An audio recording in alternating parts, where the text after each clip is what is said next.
Hello, welcome back ulit sa ating hello po, kumusta? Welcome back ulit sa ating YouTube channel. So ngayon nandito tayo sa may St. Mary Magdalene. Hindi Parkstone, kakulay niya lang yung sa Parkstone at siyempre meron nag-request pa rin sa atin na kung pwedeng ma-visit yung possible na maging bahay nila at nasa dito Block 127. So, lot night yung hahanapin natin. So, ito yung St. Mary Magdalene. Muntik ko nang masabing Parkstone na. So, ayan, katapat niya lang yung, siyempre, ito yung Caridad na pabahay subdivision pa din. At, siyempre, nandito na yung 127. So, lipat natin para mas makita ninyo ng mas malinaw. So, ito yung lugar na nahati sa Caridad at St. Mary Magdalene. At yun lang talaga yung nakakalungkot dito sa lugar na to. So, ang daming basura. So, yan, nandito na yung Block 127. Ang hinahanap natin ay Lot 9. So, shout out kay tingnan na may wagang Kodiko.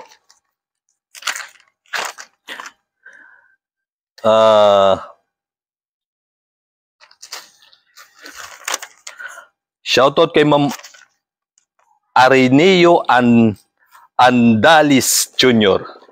Okay? Areneo. Sorry, hindi Ma'am Sir pala. Areneo, ang galing ng pangalan. Areneo Andalis Jr.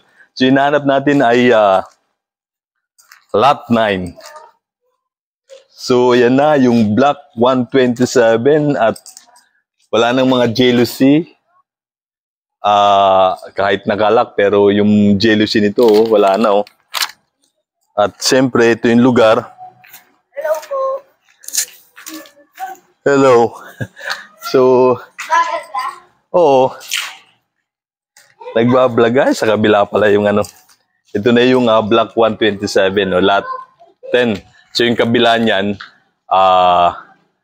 nandoon yung Lot 9. Ang ginagawa niyo doon? Wala po. Wala. Naghahanap ko ng Parang nakakatakot yung ninyo. Parang iniikutan nyo ako. Parang may something hindi ayos. Parang iba yung ano ba? po kami ibon. Ayun, hanap kayo ibon? Ibon dun sa na yun? Taga saan kayo galing, Toy? Nag-greenhouse po. Greenhouse. Saan kayo sa greenhouse? Maliksi? Apo. Maliksi kayo galing. Ganun ba? O, sige, itong mga bata na to nakarating dito sa may... Uy, wag mo ang triple! Galing greenhouse. Okay. So, ayan. Punta tayo dun sa kabila. Sama lang kayo, ha?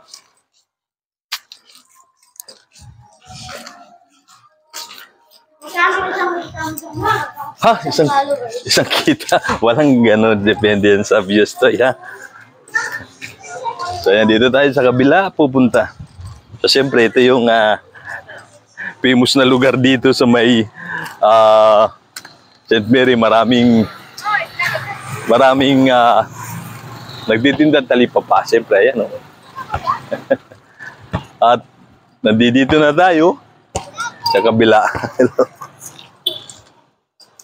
So ito yung Lot 1, Lot 9.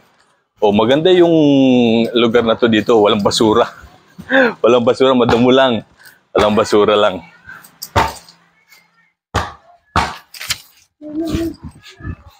So, ito na yung Block 127, Lot 9. So, Sir Areneo Andalis Jr. So, ito yung possible na maging bahay po ninyo at kita ninyo, kulang na yung jealousy. Mukhang sira na. Natanggal na. At ito yung possible na maging lugar ho ninyo. Okay, so ayan.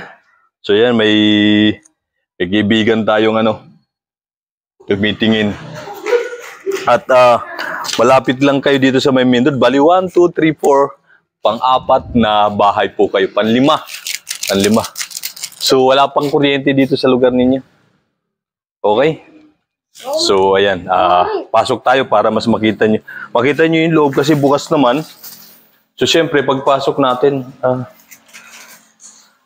may kwarto sa kabila. No? Parang napunta na ba natin to? So, ayun lang. Nakakalungkot talaga dito sa may St. Mary Magdalene. Nasisira na yung mga bahay dito na walang nakatira. So, sa inyo may jealousy, nandiyan dyan sa ano. At,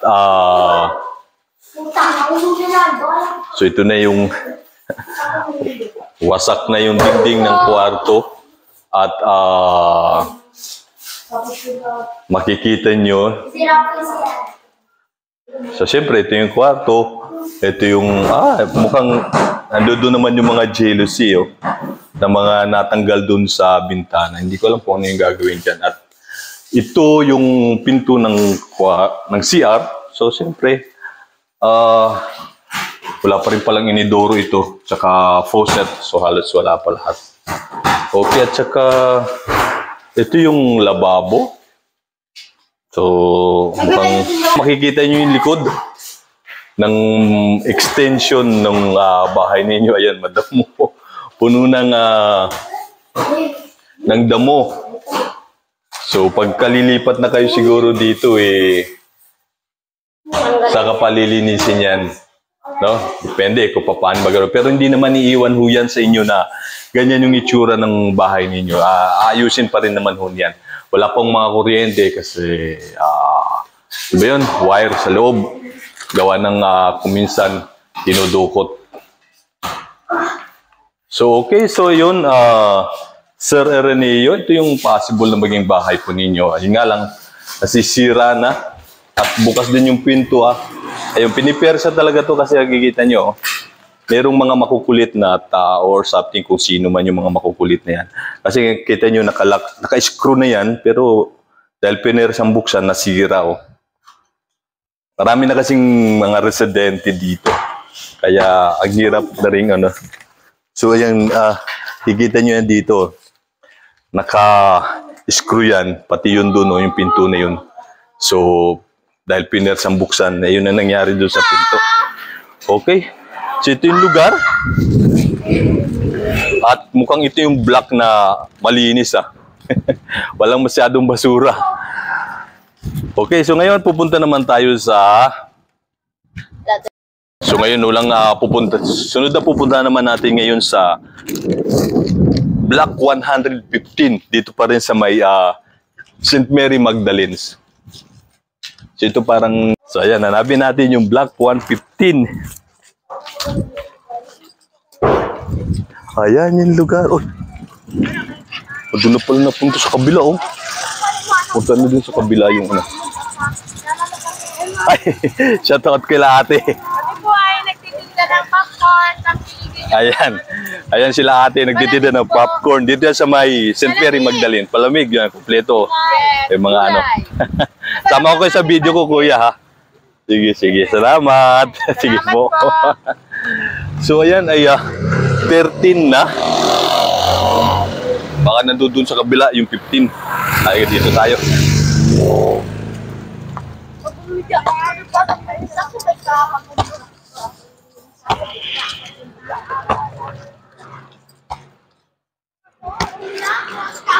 Ayan, 14 na rito sa kabila. Block 114 na. So, malamang yung nandun sa kabila na yun yung Block 115. Nalinis na yung mga naglalatag dito kasi inilipat na dun sa kabila yung doon, Kikita nyo dun sa kabila. Doon na punta yung mga nagtitinda. Banda dun sa unahan. Okay? So, ayun, dito na nga yung Block 115. Nahanap natin yung lot 16. So, 28. At ito yung possible na maging lugar ho ninyo. Shoutout kay Sir Lawrence. So ayan, talaga itong lugar na to dito, talagang marami lang basura talaga. Ginagawa talagang basurahan itong mga bakanting bahay dito. At hindi ko alam kung bakit ganon ang ginagawa ng mga tao rito. So ayan, nandito na tayo sa Block 115, Lot 16. So nasa corner lot kayo, sir. At ito yung possible na maging bahay ninyo. So wala pang kuryente ho rito. At may jealousy, siyempre jealousy, ayun, may natanggal na rin. At bukas na rin yung possible na maging bahay nun ninyo. Ito, corner lot po kayo, pero ito po yung sa side. So parang ito, fat walk na lang ho ito. Hindi na kayo makakapag-extend kasi daanan na ho ng tao. Papunta ho dun sa kabilang block. So ito yung magiging lugar ninyo. Kasi Ikot sa loob at napakadaming basura dito. So ayan, since nabukas na itong bahay na possible na maging bahay ho ninyo, pasukin ho natin para magkaroon kayo ng idea. So syempre, walang pa rin pinagbago, pinag-iba. Itong lugar natin na to. At yan, oh, ayos oh. At gawa yung pinto, gawa yung dingding ng kwarto ng possible na maging pang pinipersa din talaga ito. May mga makukulit lang talaga na ayun, katulad yan, no? Pinakikialaman talaga. Ito yung possible na maging. At so hindi ko alam kung may ano na rin to. May nakaharang na, pero parang kasi may bakas na oh. Hindi ko alam kung natanggal o tinanggal. Tapos ito yung lababo at ito yung magiging CR nyo. Ang dumi. At ayan oh. So nabababoy lang yung mga bahay din. So ito yung likod. Yung pinto ng papunta doon sa extension sa likod, ayan, bulok na at sira na. So syempre, dahil kadamihan talaga dito sa may St. Mary Magdalene, parang normal na lang na ganito yung makikita natin sa mga pabahay. Ayan o. Puno ng damo at kikita nyo, hindi ko alam kung basura, kung ano yun, nakatali pa yun, no? Ewan ko kung... Ha? patay na aso ata. Yan. Just me. Walang tulog. Patay na aso. Paano mo nalaman? Kabaw. Ganun ba? Ano po, may patay po dito ng aso. Ganun ba? Dito po tinapon. Oh, talaga? Opo. Ayun po, dalawa po. Oh, just me, yo. Dalawang chismiso. Ay, dalawang chismiso. Ano? Kaya ka ng aso lang. Kasama ko kayo sa video ko, lalabas kayo sa YouTube. Alam niyo ba YouTube channel ko? Opo. Ano? Hindi ko namin alam. Ano po nga? Mukhang ikaw nagsasabi ka ng totoo itong mga to. Parang may mga pagka... ang bata niyo ba? Pero bakit nagsisinungaling na kayo? O, Delio TV. Delio TV, para hanapin niyo sa YouTube channel Subscribe niyo, Delio TV. Oh, no. Hanapin pa ano mo ito kasi. Oh, subscribe mo talaga Okay, kasama ko sa video ko. Okay lang. Narisabi mo din ako dyan, Rendel Akol. Ha? Rendel Akol. Oh, yan. Shoutout kay Randel Akol. Tsaka sa'yo, anong pangalan mo? Sean. Shoutout kay Sean. At meron parang, tawag dito, yung kayang buhok, may design na parang, ano ba yan? Joe, yun, nagka-crack na yung wall nung possible na maging bahay nyo. Okay? So, ayun. Okay, sa video ko Okay, so yun. Ayun, shout out kay Sir Areneo Andalis Jr. So, nakita na natin yun. Ayun, nakita nyo at medyo nasisira na yung possible na maging bahay nyo. So, dito kay Sir Lawrence, no? Yung block 115, lot 16. So, okay naman yung dingding. Maliban sa yung mga jealousy ng bintana, yung CR, puno ng basura.